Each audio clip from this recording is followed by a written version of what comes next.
Let's learn a little bit about the Louisville Slugger company today.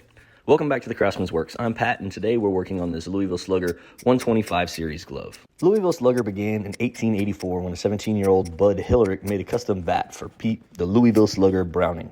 Browning, a player for the Louisville Eclipse at the time, was in the middle of a slump and broke his bat during a game. So Bud offered to craft him a new bat. He went and built a new bat for him in his father's shop and gave it to him the next day. And that day that Pete Browning got the bat from Bud Hillerick, he busted out of his slump with 3 hits, sparking interest in the bat from his teammates. And so Louisville Slugger was born.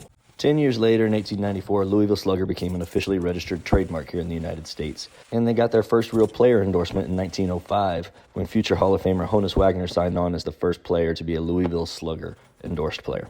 6 years later, in 1911, in an effort to expand the business, Frank Bradsby joined Hillerick in the company. Hillerick had experience making bats, but he knew nothing about the business side of things. And they became the company H&B.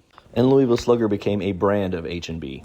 H&B produced gloves starting in the early 1900s and were even worn by famous players such as Babe Ruth. But the Louisville Slugger brand itself didn't release a line of gloves until the mid-1970s. And Louisville Slugger remained under the H&B ownership until 2015 when they were purchased by Wilson Sporting Goods. Anyway, I hope you enjoyed that little bit of history on this Throwback Thursday. Now go ahead, kick back and relax and watch the rest of this restoration of this Louisville Slugger 125 glove.